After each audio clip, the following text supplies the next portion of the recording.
Assalamualaikum. In today's video, we will be talking about metallic bonding. तो metallic bonding जो है ये ionic bonding और covalent bonding की तरह नहीं होती.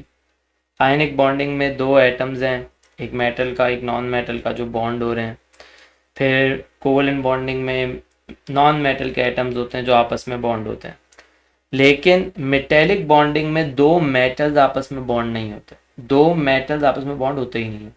क्योंकि देखो मेटल की टेंडेंसी क्या है, इलेक्ट्रॉन डोनेट करने की. तो दोनों ही इलेक्ट्रॉन देने वाले हैं, लेने वाला कोई है नहीं. तो ये ना शेयरिंग करेंगे ना ये ट्रांसफ़र करेंगे, ये कुछ नहीं करेंगे. तो फिर मेटेलिक बॉन्डिंग क्या है? पहले तो ये चीज़ क्लियर कर लेनी कि मेटेलिक बॉन्डिंग बेसिकली जो मेटल के एटम्स आपस में किस तरह बॉन्डेड है ना, with in a piece of metal. अगर एक मेटल का पीस है तो उसके अंदर जो मेटल के एटम्स हैं ये आपस में कैसे बॉन्डेड हैं, this is basically metallic bonding. यानी कि अगर आपके पास एक एल्यूमिनियम फॉयल है, आपने देखा ही होगा, एल्यूमिनियम फॉयल में सारे एल्यूमिनियम के एटम्स हैं. तो इस एल्यूमिनियम फॉयल का अगर मैं एक पीस काट लूँ तो उस एल्यूमिनियम फॉयल के पीस में जितने एल्यूमिनियम के ये एटम्स आपस में एक साथ रह रहे हैं ना, this is basically metallic bonding. So metallic bonding is a bonding within the atoms of metals caused by attractive forces between the oppositely charged metal ions and negatively charged freely moving electrons. तो paper में जब ये पूछा जाता है कि metallic bonding क्या है तो आप बताते हो it is the attraction between positively charge ions surrounded by freely moving electrons, या मोबाइल इलेक्ट्रॉन्स भी इसको कहा जाता है. सही है ना? तो इससे हमारा मतलब क्या है बेसिकली? देखो मेटल की टेंडेंसी जो है ना नेचुरली वो इलेक्ट्रॉन डोनेट करने की है, जैसा मैंने आपको बताया. तो मेटल के एटम्स क्या करते हैं कि जो भी उनके आउटर शेल का इलेक्ट्रॉन होता है ना, वो उतने इलेक्ट्रॉन रिलीज कर देते हैं और एक जो नोबल गैस स्ट्रक्चर है वो अचीव कर लेते हैं. अब जिस तरह का ग्रुप 1 का मेटल है, सोडियम है, लिथियम है, पोटेशियम है, कोई भी है, उसके आउटर शेल में एक इलेक्ट्रॉन है, उस एक इलेक्ट्रॉन को वो डोनेट कर देंगे. अब जब उस एक इलेक्ट्रॉन को डोनेट कर देंगे, बाहर निकाल देंगे, डोनेट नहीं करेंगे बेसिकली, बाहर निकाल देंगे. तो जब इसको बाहर निकाल देंगे तो ये जो है खुद एक पॉजिटिवली चार्ज आयन बन जाएगा, क्योंकि इसने एक नेगेटिव चीज़ लूज कर दी है. अब ये इलेक्ट्रॉन इसने जो बाहर निकाला ना, वो इलेक्ट्रॉन कहीं चला नहीं जाएगा, क्योंकि कोई और जाने की जगह नहीं है. तो ये इलेक्ट्रॉन जो है ना इसी पॉजिटिव आयन के आसपास घूमता रहेगा, क्योंकि इलेक्ट्रॉन नेगेटिवली चार्ज है और ये जो आयन है ये पॉजिटिव है, तो नेगेटिव पॉजिटिव अट्रैक्ट करते हैं, तो ये इलेक्ट्रॉन इस पॉजिटिव आयन के आसपास घूमता रहेगा. अब इसी तरह अगर एक मेटल का पीस है तो उसमें बहुत सारे उस मेटल के एटम्स हैं, हर कोई अपना आउटर शेल का इलेक्ट्रॉन रिलीज करेगा. अब अगर सोडियम मेटल का एक पीस है मेरे पास तो उसमें बहुत सारे सोडियम के एटम्स हैं. हर सोडियम का एटम अपना आउटर शेल इलेक्ट्रॉन रिलीज करके पॉजिटिवली चार्ज आयन बन जाएगा. तो ये सारे एटम्स के जो इलेक्ट्रॉन्स बाहर आए होंगे ये सब जो है फ्रीली घूमते रहेंगे. तो ये फ्रीली मूविंग आसपास इलेक्ट्रॉन्स हैं, बीच में एक तरीके से आप समझो कि पॉजिटिवली चार्ज आयन्स हैं. तो ये जो इलेक्ट्रॉन्स और पॉजिटिव आयन्स हैं इनके बीच में एक अट्रैक्शन क्रिएट होगी. उस अट्रैक्शन की वजह से ये टाइटली पैक्ड होंगे और इसीलिए मेटल जो है ये एक सॉलिड सब्सटेंस होता है, क्योंकि इसमें ये टाइटली पैक्ड होते हैं आयंस. ठीक है ना? तो कोई भी मेटल के लिए अगर आपको एग्जामिनर बोले कि show the metallic bonding of any particular metal, तो आपको हमेशा मेटेलिक बॉन्डिंग ऐसे ही शो करनी है. आपको एक लेयर बनानी है ऑफ पॉजिटिवली चार्ज आयंस. देखो जो मेटल का स्ट्रक्चर है ना वो भी लैटिस स्ट्रक्चर ही कहलाता है. और लैटिस के लिए मैंने आपको क्या कहा है कि लैटिस क्या चीज़ होती है, जिसमें पार्टिकल्स एक प्रॉपर तरीके से तमीज़ और तहजीब से अरेंज हुए हों. तो मेटल के अंदर भी जो पॉजिटिवली चार्ज आयंस होते हैं ना, ये बहुत ही तमीज़ से एक लाइन में एक प्रॉपर लेयर में जो है ना ये अरेंज हुए हुए होते हैं. तो लेयर्स होती है पॉजिटिव आयंस की और उसके आसपास ये फ्रीली मूविंग इलेक्ट्रॉन्स घूम रहे होते हैं. तो आपको एग्जामिनर कोई भी मेटल की अगर मेटेलिक बॉन्डिंग शो करने को बोले तो आपको यही बनाना है.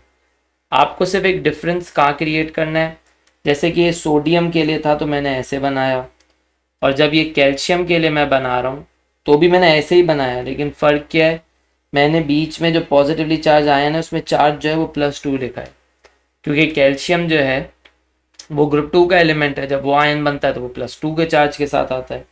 और जब सोडियम आयन बनता है तो उसके ऊपर चार्ज आता है +1। तो मैंने सोडियम में +1 लिख दिया और कैल्शियम में जो है वो मैंने +2 लिख दिया। कैल्शियम के केस में आप ज़्यादा इलेक्ट्रॉन्स भी सराउंडिंग में दिखा सकते हो क्योंकि ये फ्रीली मूविंग इलेक्ट्रॉन्स हैं वैसे तो, लेकिन अगर आप ये शो करना चाहते हो कि भाई क्योंकि कैल्शियम +2 आयन बनाए तो हर कैल्शियम के एटम ने 2 इलेक्ट्रॉन्स लूज करे होंगे, तो अगर वो आप ज़्यादा इलेक्ट्रॉन्स शो करना चाहते हो तो वो भी आप कर सकते हो। But this is basically the idea behind metallic bonding. The atoms in it are tightly packed together as they have electrostatic force of attraction। तो फोर्स ऑफ अट्रैक्शन इसमें जो है वो इलेक्ट्रोस्टैटिक फोर्स ऑफ अट्रैक्शन ही होती है, क्योंकि electrostatic force of attraction के लिए मैं आपको पहले भी अपने प्रीवियस वीडियोस में बता चुका हूँ कि जब एक पॉजिटिव चीज़ एक नेगेटिव चीज़ से अट्रैक्ट होती है तो उनके बीच में जो अट्रैक्शन है that's electrostatic force of attraction. तो यहाँ पे भी यही हो रहा है। बस स्टूडेंट जो गलती करता है ना आंसर देते हुए, वो क्या करता है कि ये आयनिक बॉन्डिंग से इसको कंफ्यूज कर देता है। एग्जामिनर जब पूछता है कि भाई मेटेलिक बॉन्डिंग क्या है तो स्टूडेंट बोल देता है attraction between positive ion and negative ion. भाई नेगेटिव आयन नहीं है यहाँ पे नेगेटिव इलेक्ट्रॉन्स है। तो ये बात बहुत क्लियरली जहन में रखनी है कि आयनिक बॉन्डिंग में ये हो रहा है कि पॉजिटिव आयन और नेगेटिव आयन के बीच में अट्रैक्शन है। मेटेलिक बॉन्डिंग में पॉजिटिव आयन और फ्रीली मूविंग इलेक्ट्रॉन्स के बीच में जो है ना अट्रैक्शन है। सही है ना। तो क्योंकि दो ऑपोजिटली चार्ज चीज़ों के बीच में अट्रैक्शन है इसलिए इलेक्ट्रोस्टैटिक फोर्स ऑफ अट्रैक्शन है। The structure of metal is also called giant lattice structure. ये बात भी मैंने आपको बताई थी कि मेटल के स्ट्रक्चर को भी जो है हम लोग जायंट लैटिस स्ट्रक्चर ही कहते हैं, क्योंकि इसमें भी एक प्रॉपर तरीके से पार्टिकल्स अरेंज हुए हुए हैं। सही है। तो लैटिस के अंदर यही होता है कि जो पार्टिकल्स हैं वे प्रॉपर तमीज़ से अरेंज हुए हुए होते हैं। Each atom in metal give up their valence electrons to form positive ions. These electrons move in the free space around the metal ions. As the metal ions are positively charged, those electrons are attracted towards them and freely move, forming sea of electrons. तो ये जो है ना इनके आसपास घूमते रहते हैं, एक सी ऑफ इलेक्ट्रॉन बन जाता है। मोबाइल इलेक्ट्रॉन्स भी हम कहते हैं, फ्रीली मूविंग इलेक्ट्रॉन्स भी कहते हैं। तो ये सब एक ही बात है। ये इलेक्ट्रॉन्स को एक दफ़ा जब लात मार के बाहर फेंक दिया गया है ना तो ये पॉजिटिव आयन इनको वापस नहीं लेंगे। तो ये इलेक्ट्रॉन्स भी ढीठ हैं, बोलेंगे भाई हम तो कहीं नहीं जा रहे, हम इसके आसपास ही घूमते रहेंगे। तो ना पॉजिटिव आयन इनको वापस से इलेक्ट्रॉन इनको एक्सेप्ट करेगा, फिर से मेटल एटम नहीं बनेगा, और ये इलेक्ट्रॉन भी कहीं नहीं जाएंगे, इसी के आसपास घूमते रहेंगे। Now we have some properties of metal, basically जो मेटेलिक बॉन्डिंग की वजह से ही है। और मेटल की तकरीबन प्रॉपर्टीज ऐसी हैं जो हमें ऑलरेडी पता होती हैं, क्योंकि metal is a very common thing जो हम अपने आसपास देखते हैं। तो हमें पता है दैट मेटल्स आर हार्ड, हमें पता है मेटल्स आर शाइनी, हमें ये भी पता है कि मेटल्स इजीली मेल्ट नहीं होते, तो बॉयल तो दूर की बात है। तो मेटल्स का बॉइलिंग पॉइंट मेल्टिंग पॉइंट बहुत हाई होता है। और इनका melting point boiling point high क्यों है? वही रीज़न जो आयनिक बॉन्डिंग में भी हमने बात की थी, that this particles have electrostatic force of attraction, जो कि बहुत एक स्ट्रॉन्ग फोर्स ऑफ अट्रैक्शन होती है। Metals can conduct heat and electricity because they have freely moving electrons that can carry current as well as heat। अब ये वाली एक बात भी बहुत इंपॉर्टेंट है जो पेपर में कॉमनली पूछी जाती है, तो इससे रिलेटेड भी आपको ये बहुत क्लियर होना चाहिए। देखो, आयनिक कंपाउंड इलेक्ट्रिसिटी कंडक्ट कर सकता है तब जब वो मोल्टेन फॉर्म में हो या एक्वस फॉर्म में हो। क्यों? क्योंकि उसमें उस टाइम पे होते हैं फ्रीली मूविंग आयंस। ठीक है, ये आयंस वाली बात आयनिक बॉन्डिंग में। मेटल के लिए जब पूछा जाता है that white can conduct electricity, तो it have freely moving electrons. ये बात बहुत क्लियरली ध्यान में रखनी, क्योंकि स्टूडेंट आयंस और इलेक्ट्रॉन वाली बात अक्सर मिक्स कर देता है। ज्यादातर ये करता है कि आयनिक कंपाउंड के लिए फ्रीली मूविंग इलेक्ट्रॉन्स लिख के आ जाता है। वो भाई इतना मुश्किल नहीं है इस बात को समझना। इलेक्ट्रॉन्स फ्रीली मूव करते हैं मेटल के अंदर, आयंस फ्रीली मूव करते हैं आयनिक कंपाउंड में जब वो मोल्टेन या एक्वस फॉर्म में हो। तो मेटल तो अगर सॉलिड फॉर्म में तब भी इलेक्ट्रिसिटी कंडक्ट करेगा, मोल्टेन फॉर्म में तब भी इलेक्ट्रिसिटी कंडक्ट करेगा। वजह क्या है? मेटल की फ्रीली मूविंग इलेक्ट्रॉन्स है। ठीक है ना। तो ये बात बहुत क्लियरली याद रखनी कि स्टूडेंट बड़ा मिक्सअप करता है इन चीज़ों को। अब ये जो प्रॉपर्टीज हैं दो, property number 5th and 6th, ये दो प्रॉपर्टीज ऐसी हैं जो सिर्फ स्पेशली मेटल्स में देखी जाती हैं। पहली है metals are ductile. Metals are ductile का मतलब ये है कि मेटल्स के ऊपर जब आप एक फोर्स अप्लाई करो तो फोर्स अप्लाई करने पे मेटल्स जो है ना ये वायर की शक्ल में आ जाते हैं। हम देखते हैं मेटल के वायर्स बने हुए होते हैं। तो मेटल के ऊपर अगर एक खिंचाव आता है ना, अगर उसको पुल किया जाता है मेटल के ब्लॉक्स उन पे इस तरह फोर्स अप्लाई की जाए कि उनको वायर की शक्ल में लाया जाए, उसको खींचा जाए, पुल किया जाए, तो मेटल्स वायर की शक्ल में आ जाते हैं। और मेटल टूटते नहीं है even though they are hard. तो इसका मतलब क्या हुआ कि जो मेटल है अगर वो टूटे बगैर एक वायर की शक्ल में आ रहा है तो ये इसलिए क्योंकि वो डक्टाइल है। और इसके डक्टाइल होने की वजह क्या है कि मेटल्स का लेयर्ड स्ट्रक्चर होता है। अब जब अगर ये दो लेयर्स है ना मेरे पास, जैसे मेटल की यहाँ से फोर्स अप्लाई हुई, यहाँ से फोर्स अप्लाई हुई, तो क्या होगा कि ये दोनों लेयर्स एक दूसरे के ऊपर स्लाइड कर जाएंगी इस तरह कि ये सारी की सारी एक ही लाइन में आ जाएंगी, वायर बन जाएगा। ठीक है ना। तो metals are ductile. It means they can be drawn into wires. Its structure has layers which slides over each other when force is applied on them, due to which it doesn't break and turn into wire instead. सही है। दूसरी property है that metals are malleable. Malleable का क्या मतलब है कि जब आप एक मेटल के ऊपर फोर्स अप्लाई करो तो वो मेटल जो है टूटने की बजाय एक फ्लैट शीट की शक्ल में आ जाए। तो आपने देखा भी होगा मेटल की शीट्स भी आती हैं, तो वो इसी तरह बनाई जाती है कि मेटल के ब्लॉक्स हैं, इनको प्रेस कर दिया फोर्स अप्लाई करके, तो टूटने की बजाय ये बिल्कुल चिपट हो जाती हैं, बिल्कुल जो है ना फ्लैट हो जाती हैं, फ्लैट शीट में आ जाती है। वो भी वजह क्या है, वजह यही है कि इसका जो है लेयर्ड स्ट्रक्चर है, तो ये लेयर्स एक दूसरे के ऊपर स्लाइड करके स्प्रेड हो जाती हैं। So metals are malleable. It means that they can be hammered into sheets. Its layered structure allows the ions to slide over each other and spread out to form sheet rather than breaking down. ठीक है ना। तो ये कुछ बात हो गई metal की प्रॉपर्टीज के हवाले से। अब हम बात करेंगे अलॉयस की। अलॉयस की थोड़ी सी और डिटेल में जो बात होगी वो एक चैप्टर आगे जाके आता है मेटल्स का, उसमें बात होगी। अभी हम थोड़ी बेसिक सी बात करेंगे कि अलॉयस होते क्या हैं। Alloys are mixtures of metal.